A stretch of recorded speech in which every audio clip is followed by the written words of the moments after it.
What's up, everybody? Welcome back to the channel. And on today's episode we have a 2006 GMC Canyon. It's got the 3.5 5-cylinder, and what we're going to be doing is a tune-up on this. Pretty much spark plugs and not really wires, but did have a misfire on cylinder 5. We're also going to check to see if the coil is bad. We'll try that, but I'm just going to show y'all how to take all this apart.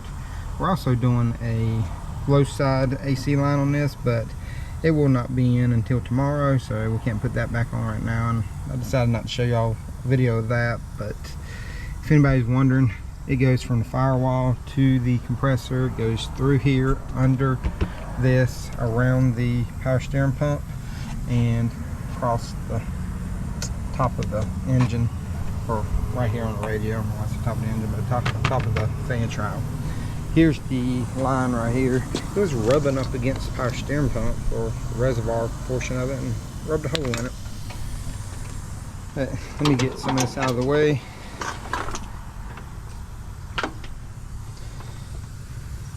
And I already have the lid off this. There's just 3 little pop clips, one here, here, and there.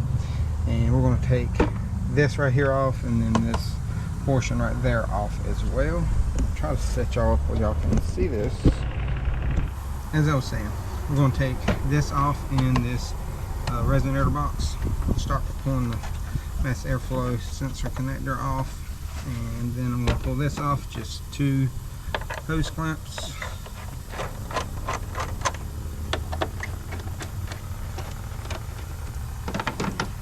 Pull that back and pull that off. Now there's a hose clamp right here, and I know there's a 10 right there. I'm thinking there's another one back here, and a hose clamp or a connector one. It's been a while since I've pulled one of these off.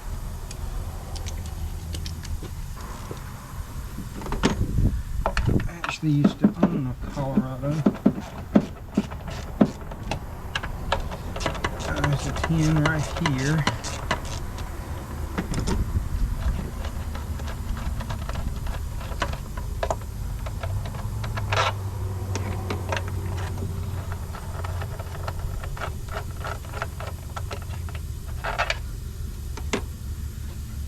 Sure there's not another one somewhere.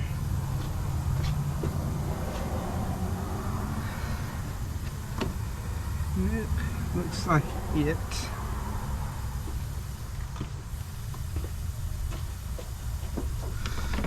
But there is a hose clamp right here.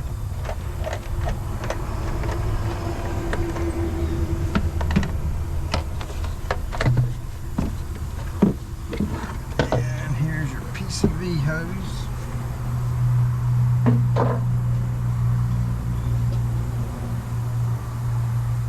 And there we go. I'm going to go ahead and take this little adapter off. Just couldn't see the head of the hose clamp that great.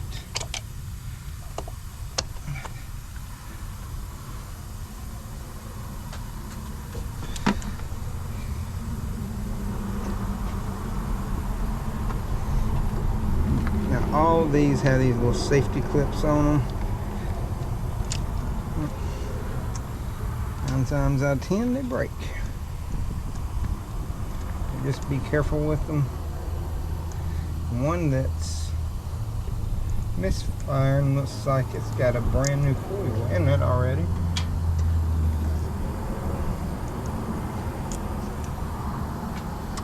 We shall see.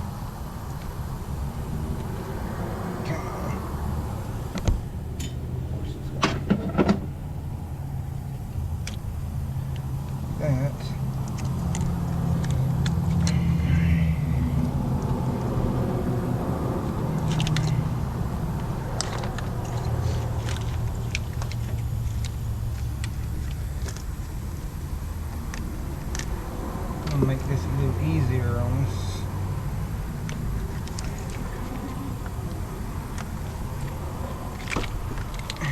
Set this back. Now, what I'm going to do is actually switch number 4 with number 5 back here.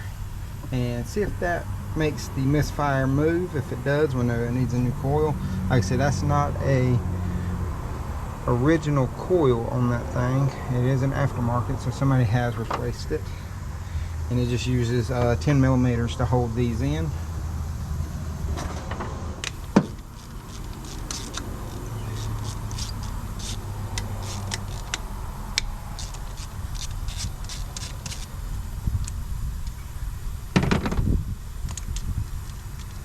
Wonder if somebody replaced the coil and not spark plugs.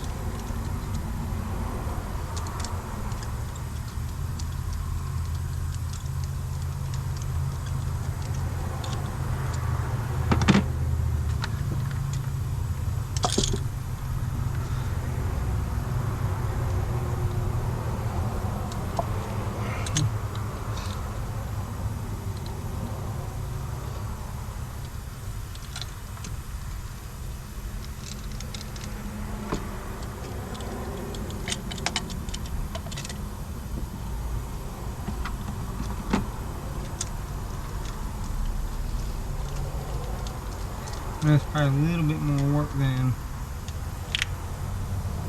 normal to do one of these, to do it this way, but it will verify if your coil is bad or if it is just a coil. Let's just put it that way.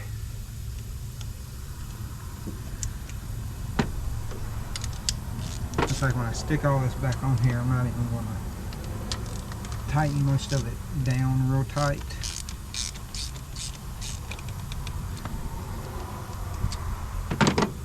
Like the airbox stuff and all that, just because I am wanting to just check, because I'm going to do a tune-up anyway, because we're going to get spark plugs and see if that helps, because it does have 130,000 miles on this. Come on, get in there. Got it back together. I'm going to crank it up real quick just to see if the misfire goes to a different cylinder. Let me go inside, get the scanner up and running, and then I'll bring y'all back. As you can see, we're already at past 130 misfires on cylinder 5 even after switching it. So we're going to go ahead and just do plugs on it real fast and see if that fixes anything, because he wants to go ahead and do that. This is the used car lot, and he typically does that anyway. Puts like new plugs on stuff whenever he gets it in. So we're going to do that, see if that helps out any. It does have that one new coil on it, and we did switch it, but it didn't change anything. And it is about time to do tune up anyway, because it is at 128,813. So let me get all that stuff back off, and once I get ready to put all the spark plugs in, I'll show you part numbers and all that stuff, and I'll bring y'all back. Got everything back off, and as you can see, I did take the connectors off, took throttle body off, and you can pull this up just to get this one out. It's the first one. Here's a little, that Christmas tree bit right there, and this is the throttle body connector. I just moved that just to give me a little bit more room. And this one is broke right there. As you can see, that one was already free. But now I'm going to pull all these off. It's just 10 millimeters, should be 10 millimeters, and they come all out. I'm going to go ahead and pull number 5 plug first and see what it looks like, and I'll show y'all what it looks like. But I'm going to show y'all pulling the plug out too. They should be 5/8 plugs, by the way. Okay, broke it loose, and we're getting it out now. Come on. Okay. There it is. Don't look horrible, but I think it's got a couple little burnt spots on it, but overall it don't look bad. Hopefully it's just the spark plug bad. Let's go ahead and take another one out right here. See what that one looks like. Alrighty. Whew. It's a little tight.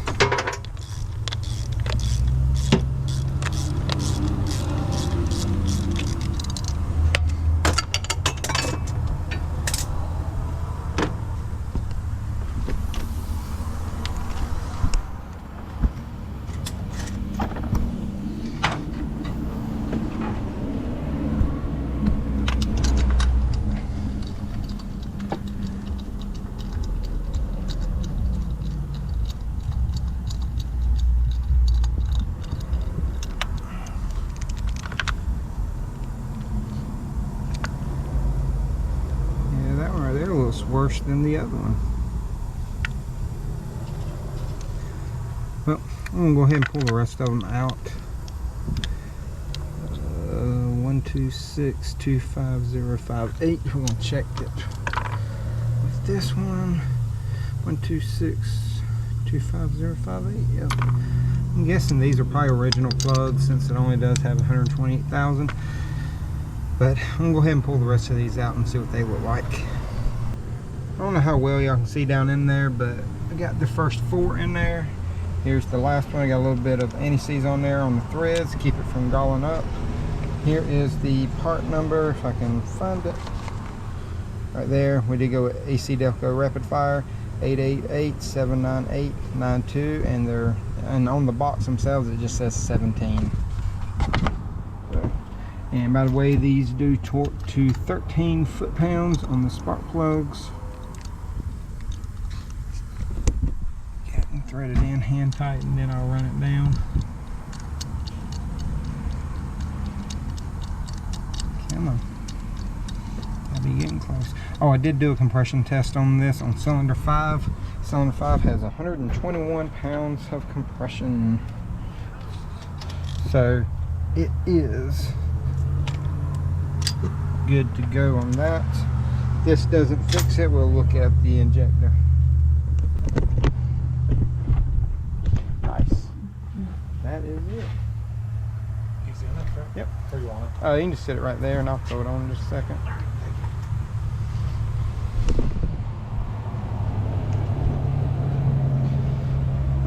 Sorry about that.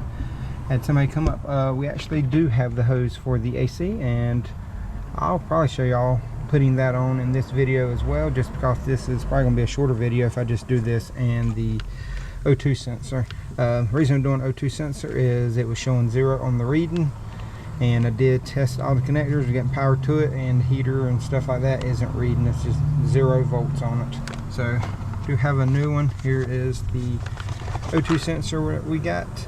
15131, should be a direct fit. Bosch. Got that from O'Reilly's. Not a sponsor, but that's just what customer went with. So now all I gotta do is throw the spark plugs in there. Not the spark plugs, the coils.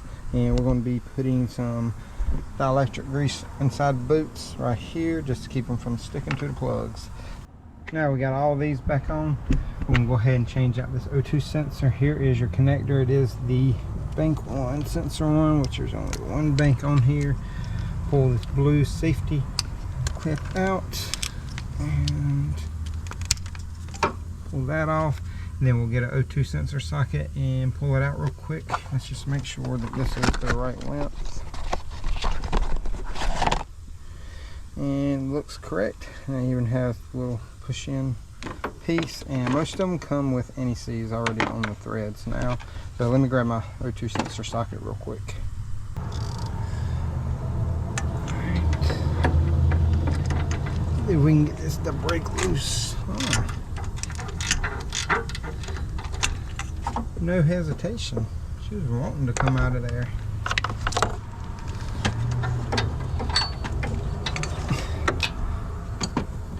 I did have it running not long ago, so maybe that was the trick. Have it heated up before. There's that one. Let's see if I can get this to come out. Let me grab a pair of pliers and get that little Christmas tree bit out real quick. Like I said, anti-seize is already on the threads. One threader in. Just go hand tight it first, and then after that you can crank down on it with your sensor socket.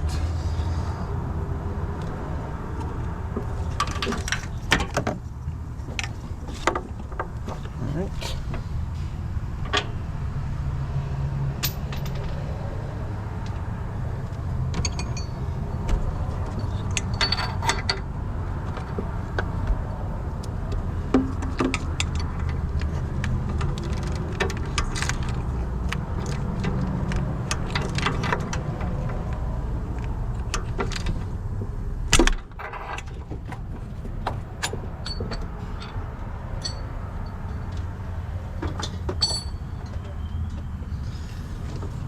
Got that tight.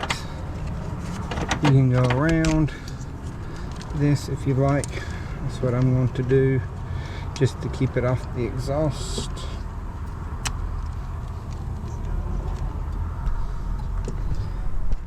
As you can see, went up over top of the exhaust and the dipstick tube and put it on the valve cover. That way it isn't laying on the exhaust. I know it's got an insulator on it, but still, you want to be careful. Alright, that is in. It should be on. Now I'm going to finish putting up all this stuff. I will clean out the throttle body as well because it is a little dirty. I don't know if y'all can see that or not with my fingers, but she's a little dirty in there. So let me clean that and then I'll start putting everything back together. We'll clear the code and see if that gets rid of the misfire. We got the truck running now. The AC is running. It is running pretty good. The AC is cold. We have the scanner on it. We're going to take it for a test drive and make sure that everything is running good on it. Let me do that real quick, and if everything seems good, I'll bring y'all back and we'll close out the video. So I just got back from doing a test drive on this right here, and it's still misfiring. After I did it initially, it would only misfire about 3-4 times every couple minutes. It was good. I was like, well, maybe that fixed it. We just need to drive it and all that stuff, but it didn't fix it. I took it on test drive, and when I did, I drove it around for, God, I think I put 15 miles on it, something like that. So drove it around, and every time I come to a stop, then turned around or something like that. But when I come to a stop at idle, man, it would go back to 150, 180, 200 misfires in a matter of, minute or two, So it didn't fix it. There is a TSB on this for a rough idle and misfired idle on these, and it states that it can be valves, valve stem seals, or a cylinder head. So, and you need to perform like a list of tests on here. You got to do a compression test, a cylinder leakage test. It asks you a bunch of questions. Does the misfire come back immediately? Does it misfire past a certain RPM? And it's just a random questions.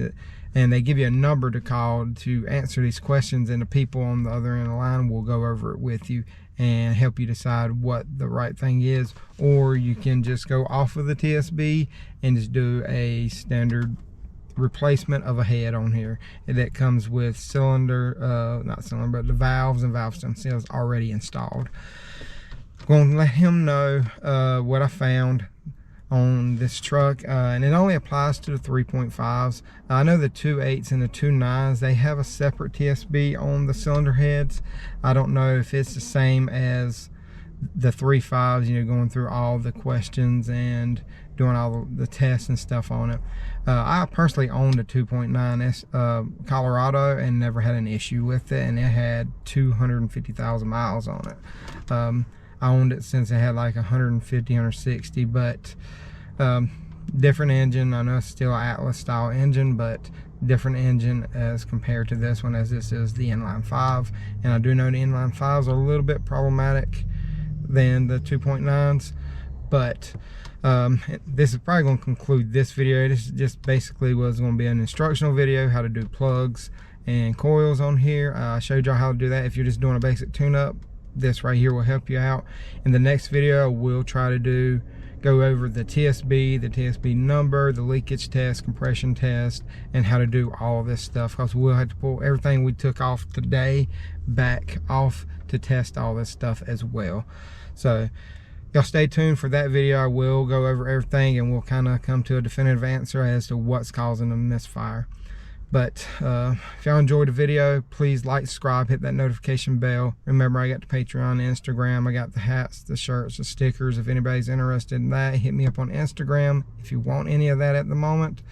And as always, y'all remember, torque this tight, and y'all have a great day.